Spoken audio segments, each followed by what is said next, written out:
Welcome to Vermont Today. I'm Terry Geroloman, and my guest this month is Thomas Naylor.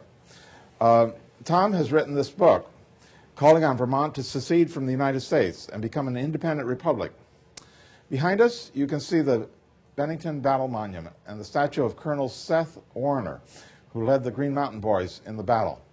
After this battle, on January 15, 1777, Vermont became an independent republic, and it remained independent for 14 years until it joined the Union on March 4, 1791. Tom, can you tell the viewers how you first became interested in secession and what led you to found the Second Vermont Republic? Well, Terry, my interest in secession goes back 10 or 15 years, long before we launched the Second Vermont Republic in 2003. I think the first article I ever published calling for the peaceful dissolution of the USA, believe it or not, was published in the Bennington Banner in 1990, 3 years before I even moved to Vermont. But until after 9/11, I was mostly writing and talking about secession and Vermont independence for an audience of one, namely myself. Although in 1997, William Willimon, who was then the dean of the Duke University Chapel, and I published a book called Downsizing the USA, a book which I like to say was read by very few, because no one in the late 90s was interested in downsizing anything. We were in the height of the Clinton economic boom. It was up and away. Everyone believed that bigger was better, and so downsizing was not something that there was very strong interest in. But this changed after 9/11. Really, three factors made it feasible to launch the Second Vermont Republic. One was President George W. Bush's response to 9/11, his so-called war on terror, which seemed to be a justification, kind of a license to steal, to do anything domestically he wanted to do in terms of violations of civil liberties, to engage in full spectrum dominance as our official foreign policy. So it was the Bush response to 9/11 was the first factor that kind of paved the way for us. The second was the second war in Iraq, which began in March of 2003, and then the re-election of Bush himself in November of 2004. Those three factors were, in a sense, the defining events that made it possible to launch the Second Vermont Republic in 2003. I believe that you're now retired, and I think that our viewers would like to know something about your professional background. I understand that you taught at Duke University for 30 years. That's right. I actually grew up in Jackson, Mississippi back in the 50s. Studied mathematics, engineering, business and economics, received my PhD from Tulane University down in New Orleans in 1964, and taught at Duke University economics from 64 until 93. At various times, I also had appointments in the business school and also the Department of Computer Science.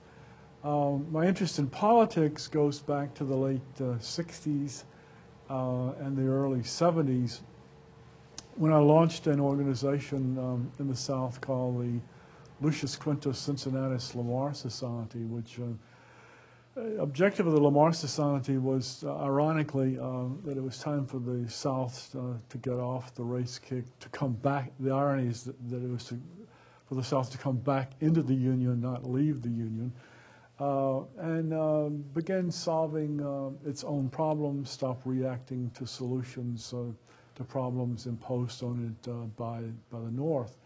And within 2 or 3 years, we had attracted the most of the new breed of progressive political leaders, black and white alike. And the experience of the Lamar Society back in the early 70s has been extremely useful in launching the Second Vermont Republic in many ways. The paradigm we've used is quite similar. Duke University is in Indiana, isn't it? No, it's in North Carolina. Oh, North Carolina, okay. Right. So you started in Mississippi. Tobacco country. What country? Tobacco country. Oh, tobacco, yes. James B. Duke, the founder of the American Tobacco Company, he was the principal benefactor of the university. You started in Mississippi, you went to New Orleans to school, and then you went to North Carolina to work. Mm-hmm. So if you're going to start an independence movement, why not start it in one of those three states? Well, at that stage in my life, I had no interest whatsoever in independence. I mean, particularly growing up in Mississippi, I had kind of a reaction against the so-called Southern way of life, the Confederate flag, the playing of Dixie. I used to refuse to stand at Ole Miss football games when they played Dixie.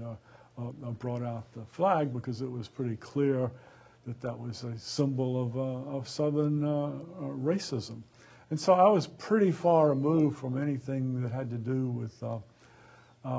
with secession, independence, or anything that might smack of refighting the Civil War. My interest in secession really doesn't start to emerge until the late 1980s. I spent a lot of time in the 80s in the Soviet Union and East Europe watching the demise of communism at very close range. And one of the influences on me was that it was clear that Soviet communism was a corrupt system. It was going down. But part of the reason it was going down was it was simply an unwieldy monster. It was not possible to manage 280 or so million people in the Soviet Union from one central bureau in Moscow. And as I watched the Soviet Union go down, I was struck by many of the similarities between the former Soviet Union and the United States. And we had become much more nearly like our nemesis, the Soviets, than most Americans would care to admit. And so watching the final demise of the Soviet Union triggered all kinds of thoughts. Hey, we've got many of these same problems our own. It's pretty tough to manage 300 million people from one central bureau in Washington, D.C. The whole idea of size being a problem connected with me back in the 80s. I was in the Soviet Union at about the same time. I went in 87, I went there to study law in Poland, Warsaw, Poland, and part of the program was in Warsaw, and then we went to Moscow, and then from there we took the train to Leningrad. So I spent the whole summer in that circuit. My impression, one day I remember at the in Moscow, we spent a day at the Communist Party headquarters, and we all, the students in my group, none of us spoke Russian, but we had two professors with us who were fluent in Russian, so they could interpret. And we sat at different tables and spoke with some of the Russians. And my impression was that their life there wasn't that much worse than what we have here. We talked about what do you pay for rent, and how much do you make, and how much do you pay for taxes. And my impression was that the collapse was really caused by Reagan's arms buildup, and they had to compete. Otherwise, they'd end up like Iraq is now. And so they had to be able to defend themselves. And so all the money went to the arms, and there wasn't a lot of money left to help the people have a better life. And in the beginning, the Soviet Union wasn't a wealthy country in the beginning, so they had to build up. And if they have to spend all the money to defend themselves, they really are at a disadvantage. The thing I was impressed about was that the difference in income between the top 10% and the bottom 10% was 4-to-1 in the Soviet Union. At the time I was there in '87, but at that time it was over 40-to-1 in the United States, and now it's gone up to 400-to-1. Yeah, it's pretty staggering. Yes. But that leads me into my next question.